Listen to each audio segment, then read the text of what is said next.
Hello everyone, welcome to Trinetra. आज हम करेंगे प्रोजेक्टाइल मोशन। तो प्रोजेक्टाइल मोशन में सबसे पहले हम ये देखेंगे कि मोशन कितने तरह के होते हैं, कितने प्रकार के होते हैं। सी दिस, फर्स्ट है स्ट्रेट लाइन मोशन। अब देखो नाम से हमें पता लग रहा है straight line, but what are the conditions for this? See, when a body moves under an acceleration. अब देखो एक्सेलरेशन क्या होती है? whenever speed or you can say velocity changes। तो means in straight line motion में हम उस motion की बात कर रहे हैं जहां पे वेलोसिटी चेंज हो रही है। ओके, नाउ वेलोसिटी कैसे चेंज हो सकती है? या तो हम स्पीड को चेंज कर दें जिसे हम मैग्नीट्यूड बोलते हैं, या फिर हम डायरेक्शन को चेंज कर दें। तो यहाँ पे सबसे पहले देखो कि हमने ऐसा मोशन लिया है जिसमें एक्सेलरेशन है, whose direction is always parallel to the direction of the initial velocity। Means इस एक्सेलरेशन की डायरेक्शन जिस डायरेक्शन में हमने वेलोसिटी दी है उसके पैरेलल होनी चाहिए। ठीक है, और पैरेलल में हम 0 डिग्री और 180 डिग्री दोनों ही कंसीडर करेंगे एंगल। मतलब पैरेलल भी हो सकता है और एंटी पैरेलल भी। तो इस केस में क्या होगा? Then the magnitude of the velocity of the body changes. Magnitude means speed. तो मतलब इस केस में स्पीड चेंज होगी लेकिन डायरेक्शन क्या रहेगी? सेम। तो ऐसे मोशन को हम क्या बोलते हैं? Straight line motion. तो स्ट्रेट लाइन मोशन की एग्जाम्पल कौन सी है? वर्टिकल अपवर्ड या फिर डाउनवर्ड मोशन। अब इसको समझो कि ये वर्टिकल अपवर्ड और डाउनवर्ड इसके अंडर क्यों आ रहे हैं। तो वर्टिकल अपवर्ड का मतलब है कि अगर आप कोई भी बॉल ऊपर फेंक रहे हो, ठीक है, तो जब आप कोई बॉल ऊपर फेंक रहे हो मतलब उसकी जो वेलोसिटी है वो ऊपर की तरफ है। ठीक है, अब एक्सेलरेशन हमने देखनी है कि किस डायरेक्शन में है। अब ऐसे मोशन पे जब आपने वेलोसिटी दी है तो सिर्फ एक ही इस पे एक्सेलेरेशन काम कर रही है। कौन सी? एक्सेलेरेशन ड्यू टू ग्रेविटी, और जो कि कौन सी डायरेक्शन में है?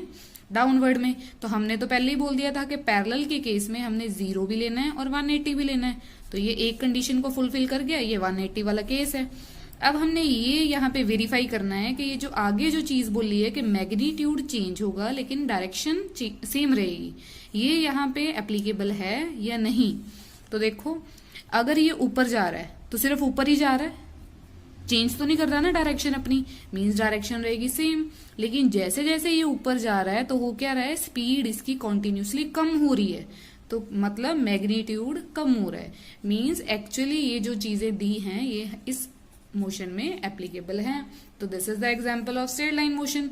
ऐसे ही आप डाउनवर्ड मोशन के लिए भी देखो। अब डाउनवर्ड मोशन में पार्टिकल आ रहा है नीचे, ठीक है, तो उसकी वेलोसिटी है नीचे की तरफ। अब जब एक्सेलरेशन वो भी नीचे की तरफ, तो ये 0 डिग्री वाला पैरेलल वाला केस हो गया। अब ये देखो कि जब ये नीचे आ रहा है तो नीचे ही आता है, ये उस अपनी डायरेक्शन नहीं चेंज करेगा कि वो ऊपर घूम जाएगा, नीचे ही आएगा। ठीक है, अब नीचे आते आते चलो डायरेक्शन सेम है, लेकिन क्योंकि नीचे की तरफ आ रहा है, इसको अर्थ अट्रैक्ट कर रही है, तो इसकी स्पीड क्या होगी? बढ़ती जाएगी, बढ़ती जाएगी। तो मतलब मैग्नीट्यूड बढ़ रहा है लेकिन ये सेम है। तो ऐसे मोशन को जिसकी वेलोसिटी की डायरेक्शन और इनिशियल वेलोसिटी की और एक्सेलरेशन की डायरेक्शन सेम हो तो उसे हम कौन सी मोशन में डालते हैं? स्ट्रेट लाइन मोशन में। ठीक है, अब देखो आगे वाला पढ़ते हैं हम, प्लेन मोशन। अब सबसे पहले तो प्लेन आपको पता है क्या होती है? 2D surface. 2D means 2 dimensional. तो इसमें 2 डायरेक्शंस आ गई, नाम में ही 2 डायरेक्शंस आ गई हैं। तो चलो अब ये देखें क्या बोल रहे हैं कि when a body moves under an acceleration, फिर से एक्सेलरेशन है यहाँ पे, whose direction is different from the direction of initial velocity. मतलब जिसकी डायरेक्शन इनिशियल वेलोसिटी से डिफरेंट है। इसका मतलब क्या हुआ कि जब आप कोई चीज फेंक रहे हो या फिर कोई भी बॉडी मूव कर रही है तो वो एक्सेलरेशन से डिफरेंट डायरेक्शन में है। ओके, मतलब अदर देन 0 और 180 डिग्री किसी भी एंगल पे वो हो सकती है। तब ये क्या बोल रहे हैं? Then both the magnitude and direction of its velocity change with time. मतलब दोनों ही चीजें चेंज हो रही हैं। अब इसका सबसे बढ़िया एग्जांपल कौन सा है? प्रोजेक्टाइल मोशन, जो हमने एक्चुअली में डिस्कस करना है। तो प्रोजेक्टाइल मोशन को अब समझो। प्रोजेक्टाइल में हम करते क्या है? प्रोजेक्टाइल को आपने इस पॉइंट से इधर फेंका। अब देखो यहाँ पे ये एंगल बन रहा है थीटा, है ना। आप वर्टिकल के साथ भी देख सकते हो। एक्सेलेरेशन किस डायरेक्शन में है? नीचे की तरफ। लेकिन ये तो उसके साथ एक एंगल बना रही है ना तो ये 0 डिग्री है ना तो ये 180 डिग्री है, तो ये स्ट्रेट लाइन मोशन तो हुआ ही नहीं। अब क्योंकि ये 2 एंगल बना रही है तो इसकी वजह से क्या हुआ कि एक तो इसकी डायरेक्शन चेंज हुई। क्यों डायरेक्शन क्यों चेंज हुई? क्योंकि एक्सेलरेशन, इस ग्रेविटी की वजह से ये जिस भी डायरेक्शन में पहले जा रहा होगा उससे घूम के नीचे की तरफ को मुड़ जाएगा, डायरेक्शन चेंज होगी। दूसरी चीज स्पीड तो चेंज होगी ही। जैसे ये ऊपर जाएगा स्पीड कम होगी, जैसे ये नीचे आएगा तो स्पीड क्या होगी, ज्यादा।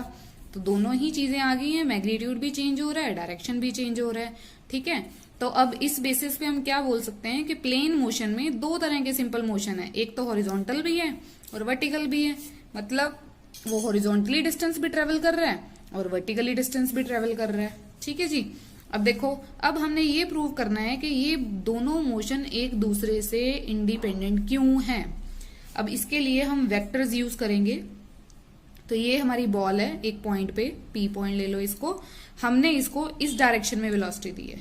ठीक है, इनिशियल वेलोसिटी होगी और एक्सेलेरेशन क्या है, इस डायरेक्शन में। अब क्योंकि ये एंगल 0 और 180 से डिफरेंट है तो ये स्ट्रेट लाइन मोशन तो है नहीं है, तो प्लेन मोशन है, तो हमने वही प्लेन मोशन ही डिस्कस करना है। तो अब जैसे ही ये आगे आ रहा है, देखो किसी एक फर्दर पॉइंट पे मैंने चेक किया।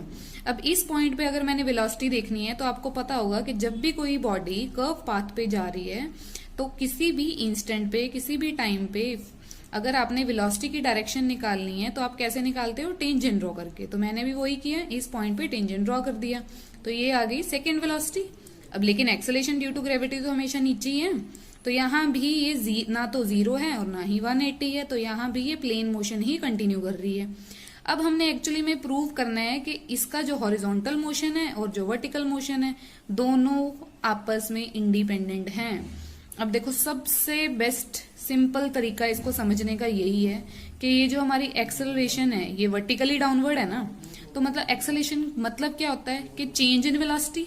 अगर एक्सेलरेशन सिर्फ वर्टिकल में ही है, मतलब वेलोसिटी का सिर्फ वर्टिकल कंपोनेंट ही चेंज होगा, तो हॉरिजॉन्टल की तो बात ही नहीं कर रहे हैं। हॉरिजॉन्टल एक्सेलरेशन तो हमने कोई दी ही नहीं है। अगर हॉरिजॉन्टल एक्सेलरेशन ही 0 है तो उसमें चेंज कहां से आएगा, है ना। तो एक चीज तो यहां से हमें क्लियर हो गई है कि अगर एक्सेलरेशन वर्टिकल है तो वर्टिकल कंपोनेंट ही सिर्फ चेंज होगा, ये वाला हॉरिजॉन्टल कंपोनेंट चेंज ही नहीं होगा। ठीक है, मतलब ये वर्टिकल एक्सेलरेशन हॉरिजॉन्टल को कुछ नहीं कर सकती।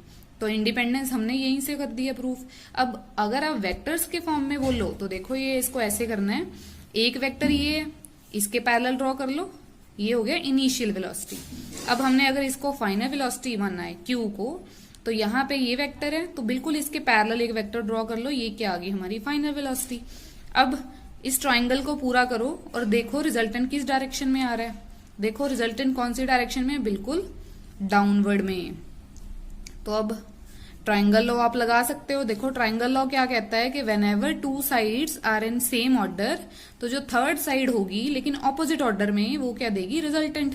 तो यहाँ पे अगर मैं इसको डेल्टा वी बोल रही हूं तो मतलब इन दोनों का सम V1 प्लस डेल्टा वी क्या होगा, रिजल्टेंट। कौन सा, ये वाला, क्योंकि ये ऑपोजिट डायरेक्शन में है V2, लेकिन हमें तो चेंज चाहिए, तो डेल्टा वी क्या हो गया, V2 माइनस V1।